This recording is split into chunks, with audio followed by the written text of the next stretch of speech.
SBI Mutual Fund presents निवेश cafe. अब आते हैं इसके अलावा जो प्योर निवेश है, जो SIP के जरिए हर महीने छोटा छोटा निवेश जो लोग कर रहे हैं, यही वो तरीका है जो आपको इन्फ्लेशन को बीट करने में मदद करता है। लेकिन आपने कहा ना कि हमें अपना भी सोचना है, बच्चों का भी सोचना है, इन सबको कैसे साथ में लेके चला जाए।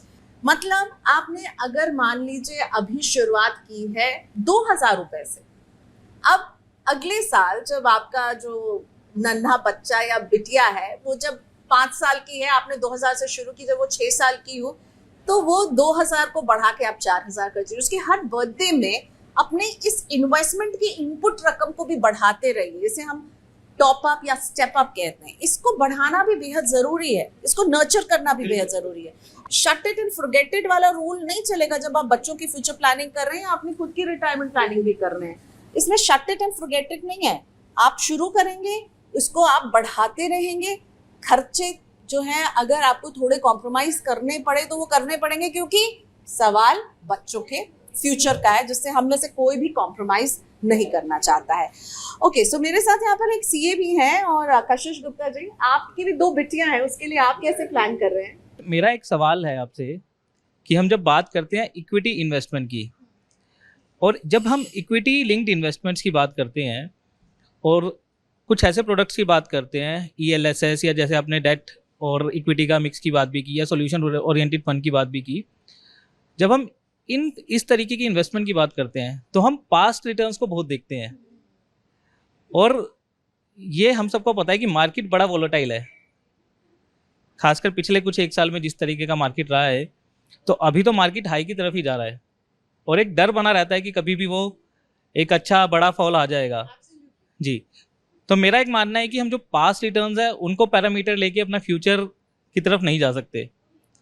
तो उसको आप किस तरीके से देखते हैं? मुझे लगता है सर कि पास्ट रिटर्न को भी देखने का एक तरीका है। हम इमीडिएटली जो पास्ट हीरोज होते हैं ना, अभी रणवीर सिंह की फिल्म चल रही है तो सब जगह वही गाने चल रहे हैं, तो तुरंत हम उनसे इन्फ्लुएंस हो जाते हैं। धुरंधर हमें सब लगने लगते हैं, जो तुरंत जो रीसेंट हीरोज होते हैं ना, उन्हें हम पसंद करते हैं।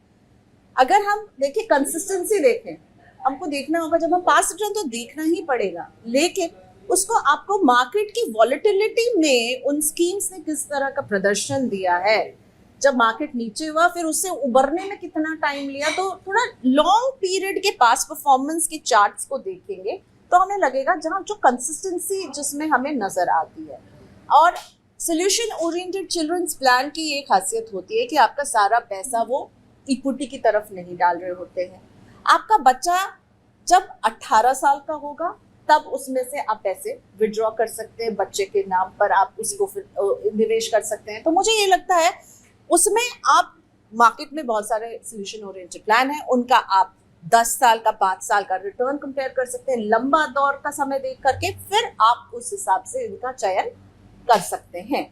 और वॉलेटिलिटी की खास बात ये है कि आप जितना समय देंगे ना, वॉलेटिलिटी को मात दे पाएंगे, कंपाउंडिंग का मजा ले पाएंगे, लंबे समय तक आपका निवेश चलेगा। और जब आप उसमें अपने इन्वेस्टमेंट को समय समय पर स्टेप अप करेंगे तो वो और ज्यादा पावरफुल बनता जाएगा। बच्चों के लिए निवेश करते हैं ना, तो उस इन्वेस्टमेंट के लिए डी रिस्किंग भी बहुत जरूरी है, मार्जिन ऑफ सेफ्टी रखना बहुत जरूरी है।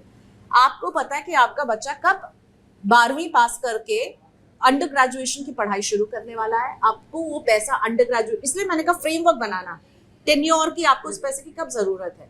अगर उसके आपको अंडर ग्रेड में ही मोटा पैसा जो है लगाना है खर्चे के लिए, तो आपको पता है कि जब वो 12वीं किस साल में पास होगा और मुझे उस पैसे की जरूरत है, उसके 2 साल पहले से जहां आपका पैसा जमा हो रहा है उसको इक्विटी से आपको ऑफलोड करके ज्यादा सेफर जगह पर, जिसमें कि डेट फंड्स हो सकते हैं, लिक्विड फंड्स हो सकते हैं, शॉर्ट टर्म के फंड्स होते हैं, वहां पर पैसे को ट्रांसफर कर देना चाहिए। सीधा इक्विटी एक्सपोजर फिर कम करना चाहिए, डी रिस्क करना होगा अपने इन्वेस्टमेंट को, इक्विटी के एक्सपोजर को धीरे धीरे ग्रेजुअली 2 साल पहले, मैंने कहा 2 साल पहले से उसको थोड़ा सा सेफ जोन में ट्रांसफर करना होगा।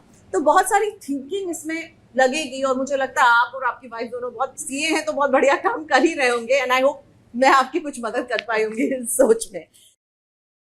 म्यूचुअल फंड निवेश बाजार के जोखिमों के अधीन है। योजना से जुड़े सभी दस्तावेज ध्यान से पढ़ें।